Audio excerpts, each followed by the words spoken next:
拜登访乌改变不了什么，什么时候结束冲突，俄罗斯给出条件，而美国也正在给出答案。各位好，欢迎来到康寻说。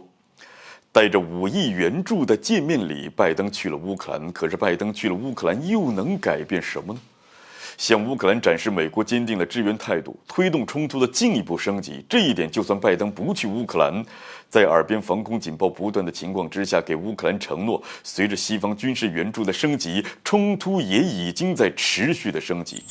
拜登访问乌克兰改变不了什么，也不能帮助乌克兰战胜俄罗斯。那基本上现在俄乌冲突的形势呢，就是俄罗斯只要稳扎稳打，就能够一点一点的摧毁乌克兰的抵抗意志，彻底完成特别军事行动的目标。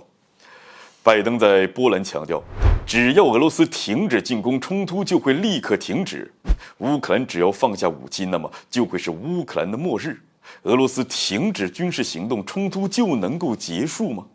乌克兰放下武器，那真的就是乌克兰的末日了吗？正如梅德韦杰夫所说的那样，这就是美国的一个谎言。那关键是乌克兰还天真的是相信了。什么时候结束冲突，俄罗斯说了不算，美国和西方说了也不算。真正能够结束冲突的关键，一直都掌握在乌克兰自己手里。俄罗斯给出的条件，美国停止军事援助，冲突就会立刻结束，这一点是没有错的。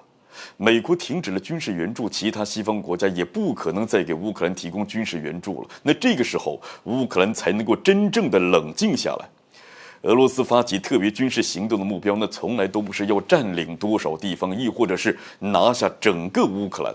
从始至终俄罗斯的目标都很明确，这一战是为了顿巴斯人民而战，是为了俄罗斯的安全而战。即便是现在乌克兰4地公投入俄，俄罗斯军事行动还在继续，俄罗斯的军事行动目标也没有改变。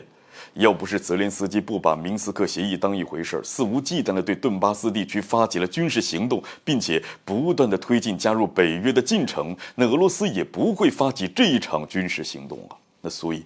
只要乌克兰能够冷静下来跟俄罗斯谈，不再对公投入俄的4个地区发出军事威胁，不再寻求加入北约，那俄罗斯就会结束这一持续了1年的军事行动。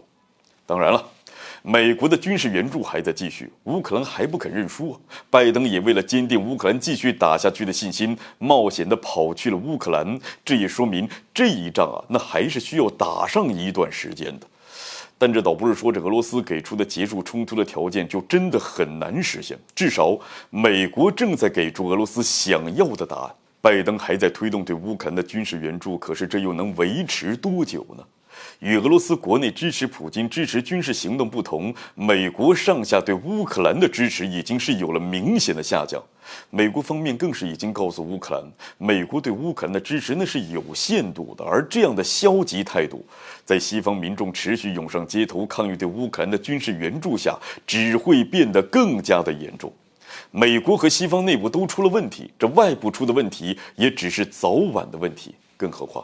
2024年的美国大选又给俄乌局势增加了一层变数那可以预见的是，距离美国总统大选越来越近，拜登的话就越不管用，其他西方国家都会谨慎起来，避免成为拜登败选的牺牲品，那进而影响到对乌克兰的军事援助。